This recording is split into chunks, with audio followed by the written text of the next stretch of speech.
in the process of cleaning out my phone, which is something that I love doing because let's be honest, I know I can't be the only one that literally my phone is clustered with videos, screenshots, ideas, like it's just all over the place. So I was cleaning it out, deleting apps that I wasn't using, and I thought, hey, it's very interesting to actually take a look at the apps that I'm using on a daily for content creation basis. And the first one that has been insanely useful is Copy AI. So it's kind of different from what you've been hearing out there with all the buzz on ChatGPT, but in a way it's a bit similar because it is an AI tool that helps you with everything there is on copywriting. Now, I don't necessarily use that always for my phone when it comes to content creation. I'll use the desktop because they don't have an actual like iOS app, but it is so amazing when it comes to writing captions, emails, ideas, video topic ideas. Like, it's insane. Coming in at number 2, we have the Teza app. The Teza app, I know it's been out there for a while, but I recently just fell in love with it because it does have so many different presets where you can just make your photos look a bit similar, not like super preset and filtered out like the old Instagram, but just give it that little match that makes it look appealing for the eye to just see photos that are kind of like on the same color scheme. Not necessarily exactly the same, but just that give it like that little match. Here's why. Even though we are far gone from the filtered times, your digital storefront, your digital page, your digital presence does happen by what the eyes are viewing first. It's that first impression.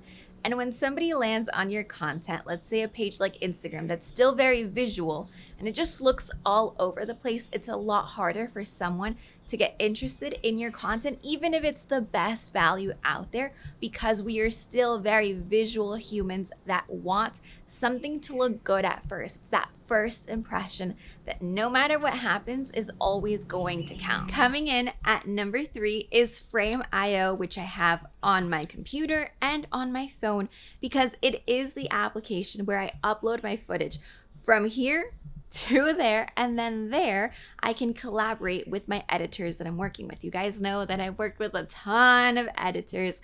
I have a whole video talking all about it, and that tool has saved us so much time going back and forth because when I do want to add something, when I do want to make a comment, I don't have to go in like I used to. Trust me, I used to do this at first and it was insanely time consuming. I would have to write the timestamp which I wanted the change at, explain the change, sometimes even make a drawing, like take a picture, send it to that person instead of just doing it directly on the application. Frame.io saves so much time if you are at the stage where you're creating videos and working with a team or just another editor in order to get those videos out. Those videos can be for YouTube, for Instagram, it can be short form content, it can be any style of content, but it is worth it if there's somebody more than just you working on it. And coming in at number 4, we have 2 applications which I love. It's Hoopla and Cloud Library. Now, if you're like me and you love reading, but physical books are just getting kind of tough, especially like me that I've been traveling for months now. I'm currently in Thailand, so I need something either digital or audio. I've been loving my Kindle, but when it comes to audio, so I can keep on the go, I can listen to books while I work out, it's Hoopla and Cloud Library. I actually have the ultimate trick where I'll link it to my library card back home from the US, and I can actually download unlimited audio books. Insane, and it's helped me get through so many books that I've had on my reading list that I know if I would have been waiting to do it physically, I'd still be like on book number 3 instead of all those books I've been through. For number 5, we have a tool that without it, we probably wouldn't be where we are today, and that's Fiverr. Fiverr has helped me. That's literally where I have found basically all my video editors from. It's helped me grow, it's helped me scale, and it's helped me get to the point to where I'm at right now. I know, for example, that my channel wouldn't have grown so fast if it weren't for the people that I've hired that have helped me along the way. And Fiverr has been so helpful for that. And I don't want to spoil it, but I'm actually teaming up with Fiverr and they have invited me on a very, very, very insane trip to the destination that, oh my God, it's literally a pinch me moment, but that's where we're headed to next after Thailand. So you have to stay tuned to Instagram stories to find out where I'm headed next. I'm not gonna say anything else. Just make sure that you stay tuned. But I think the fact that I have been able to travel these past couple of months, stick my foot into the digital nomad world, has really opened my eyes to the fact that, hey, if you are someone that speaks multiple languages, like me, I speak English and Spanish, you should be using that to your advantage, especially when it comes to content. So you might have seen that in my content, I'll do like an English and a Spanish subtitle, and the app that I'm using for that is called Subcap. Now, trust me when I say I've tried every captioning and translating application. This is the best one that I found so far. It's an all-in-one solution. It's definitely by no means perfect, but it does get the job done and it saves you time. And I have gotten a lot of questions on just basic phone editing applications. If you're doing a short content, if you're doing UGC videos, what app are you using for that? So in the past, my go-to was always InShot. Now I have found myself using CapCut just a little more because I have found that it does have a lot more features. Both really are just as great. It's like they come hand in hand. And at the end of the day, it's the one that you feel the most comfortable with in order to edit as fast as you possibly can. So you have all your videos edited, your phone is just starting to get clustered and clustered, heavier and heavier, and that no more storage left pop-up just keeps on coming up day after day. What could you possibly do? Hands down, my favorite application for file storage, because hello, these YouTube videos are heavy. Like, I can't be just saving that on my phone or on an iCloud. I need something heavy, I need something robust, and my go-to is pCloud. Now, they also have a phone application where you can be uploading just smaller footage up to that, but pCloud is a one-time lifetime payment. So you pay once and you have storage for life. It's not like you have to keep paying month by month. It's a one-time payment. You have so much space.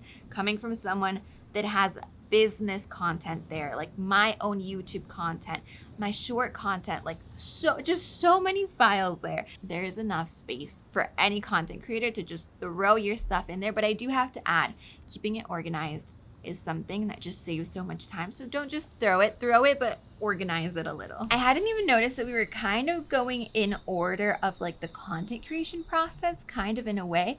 But after you edit, right, you're posting. And if you are posting on YouTube, I've talked about this one before too, TubeBuddy is the secret thing that I started using that literally made my channel spike. So on YouTube, I've talked about this. It's very important to understand searchability.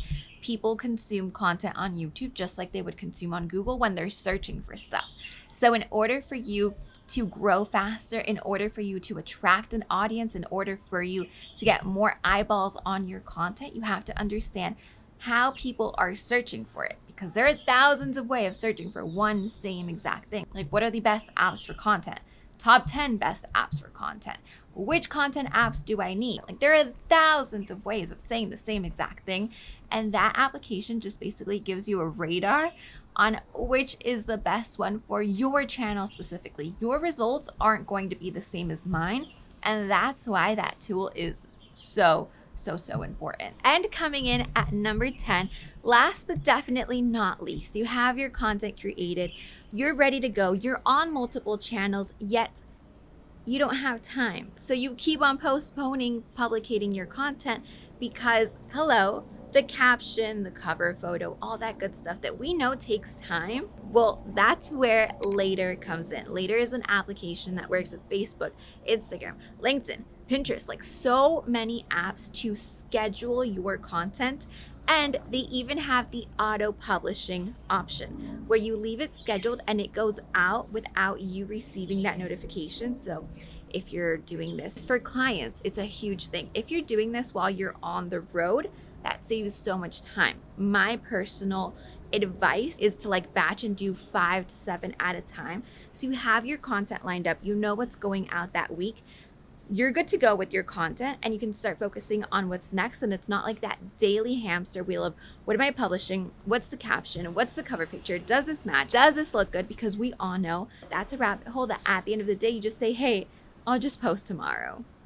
And that becomes tomorrow and the next day and the next day and the next day and the next day. So try later out and let me know which of these 10 applications is your favorite and which one you've used in the past.